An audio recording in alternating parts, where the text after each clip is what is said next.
Hello hi friends, இன்றைக்கி வந்து நம்ம வேப்பம்பூ ரசம் தான் எப்படி வைக்கிறதுன்னு பார்க்க போகிறோம். அதுக்கு நல்லா ஒரு கடாயை காய வச்சு பாருங்கள். நான் வந்து தேங்காய் எண்ணெய் வந்து ஒரு கரண்டி விட்டுக்கிறேன்.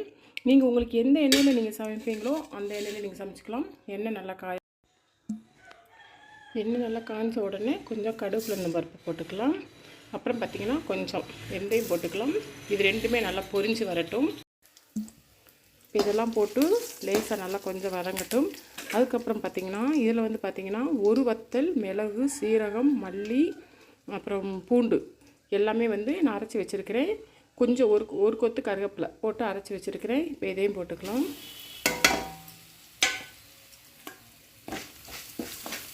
இப்போ நம்ம நல்லா இதை வதக்கிறப்ப பார்த்திங்கன்னா நல்ல ஒரு ஸ்மெல் வரும்.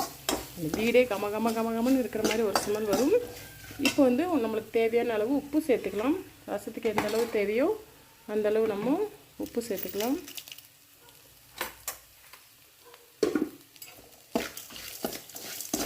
இப்போ நல்லா வதங்கின உடனே தக்காளியை 1-2 பிசைஞ்சு வச்சுருக்கிறேன். இப்போ அதையே நம்ம கொட்டிக்கலாம். கொட்டி இதையுமே நல்லா வந்து வதக்கலாம். இப்போது தக்காளி போட்டு லேசாக வதங்கின உடனே மஞ்சள் சேர்த்துக்கலாம். நீங்கள் ரசத்துக்கு வந்து மஞ்சள் போட மாட்டீங்க அப்படின்னா வேண்டாம். நான் வந்து மஞ்சள் போட்டு தான் ரசம் வைப்பேன். மஞ்சளும் சேர்த்து நல்லா வதக்கிக்கலாம். இப்போ பார்த்தீங்கன்னா வேப்பம்பூவை நேற்றே நான் ஷார்ட்ஸில் போட்டிருப்பேன். எங்கள் மரத்துலேருந்து பறித்து க்ளீனாக அதை கை பார்த்து வச்சுருக்கிறேன். கொப்பாக இருக்கும்ல, அந்த மாதிரி இல்லாத அளவுக்கு க்ளீனாக கை பார்த்து வச்சுருக்கிறேன். இதை வந்து இப்போ கொஞ்சம் நல்லெண்ணெயில் நம்ம வதக்கி எடுத்துக்கலாம். நல்லெண்ணெய் இல்லைன்னா நெய் ஏதாவது ஒன்று போட்டு வதக்கிக்கோங்க. நான் வந்து நெய்யில் போட்டு வதக்கினா தாங்க வேப்பம்பூ ரசம் நல்லாயிருக்கும். நெய் இருந்ததுன்னா உங்கள்கிட்ட பெரும்பாலும் நெய்யிலே வதக்குங்க. அப்போனா வேப்பம்பூ ரசம் நல்லா டேஸ்ட் கொடுக்கும். இப்போ நம்ம இதை வதக்கி எடுத்துக்கலாம். கொஞ்சம் நெய் ஊற்றி வேப்பம்பூ வதக்கி எடுத்துக்கலாம்.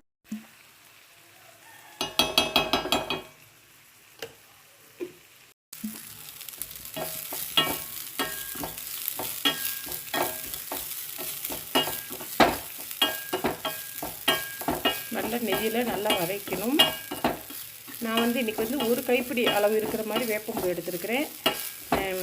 இது வந்து அவ்வளோ பெனிஃபிட்டுங்க. நம்மளுக்கு வந்து வேப்பம்பூ வந்து எல்லாம் கசக்குன்னு நினச்சி நம்ம ரசம் வைக்க மாட்டோம். ஆனால் இந்த மெத்தடில் நீங்கள் செஞ்சு பாருங்கள். வேப்பம்பூ ரசம் கசக்காது. நல்லா நெய்யில் வதக்கி எடுத்துகிட்டு அப்புறம் நம்ம ரசம் வைக்கிறப்போ சூப்பராக இருக்கும். இப்போ இதை நல்லா வதக்கியாச்சு. இப்போது இந்த பூண்டு, தக்காளி எல்லாம் நல்லா வந்து வதங்கி வந்துருச்சு. இப்போ வந்து புளியை வந்து நான் கரைச்சி எடுத்து வச்சுருக்கிறேன். இப்போ அதையும் நம்ம ஊற்றிக்கலாம்.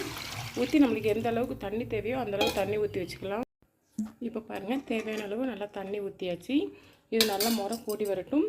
இப்போ பார்த்திங்கன்னா இது கூட கொஞ்சம் ஒரு கொட்டைப்பாக்கு அளவு வெல்லம் சேர்த்துக்கலாம். அப்படின்னா தான் டேஸ்ட் இன்னும் நல்லாயிருக்கும். லேசாக முறை கூடி வரட்டும்.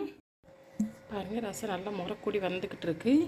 இப்போது நம்ம நெய்யில் வதக்கி வச்சுருக்கோம் இல்லையா, இதை வந்து அப்படியே நம்ம போட்டலாம். அந்த ஹீட்லேயே வந்து பார்த்திங்கன்னா அது நல்லா அந்த வேப்பம்பூவில் உள்ள அந்த சாரெல்லாம் இறங்கி நல்லா இருக்கும்.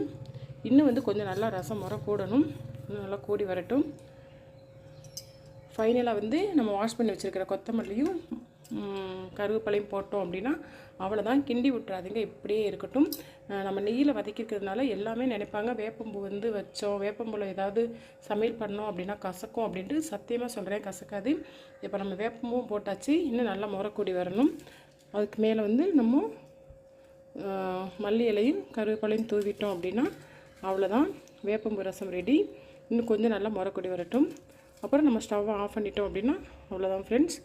வேப்பம்பூவில் வந்து நிறைய பெனிஃபிட் இருக்குது. குழந்தைகளுக்கெல்லாம் வீக்லி ஒன்ஸ் நம்ம இந்த மாதிரி கசப்பெல்லாம் சாப்பிட மாட்டாங்க. அவங்களுக்கு இந்த மாதிரி நம்ம வேப்பம்பூ ரசம் வச்சு கொடுக்குறப்போ அந்த குடலில் உள்ள அந்த இனிப்பெல்லாம் சாப்பிடுங்க இல்லையா குழந்தைகள், அந்த குடலில் உள்ள புழு பூச்சிகள் எல்லாமே இறந்து போயிடும். பெரும்பாலானவங்க இதை வைக்க மாட்டாங்க. நிறைய பேருக்கு தெரிஞ்சிருக்கும், ஆனால் இன்னும் வந்து சில பேருக்கு தெரியாமல் இருக்கலாம். தெரியாமல் இருக்கிறவங்களுக்கான தான் நான் அந்த மாதிரி ரசம் வச்சு காட்டியிருக்கிறேன். நீங்களும் வச்சு ட்ரை பண்ணி பாருங்கள். ட்ரை பண்ணி பார்த்துட்டு ரசம் எப்படி இருக்குது அப்படிங்கிறத கமெண்ட்டில் சொல்லுங்கள். Okay friends, okay bye.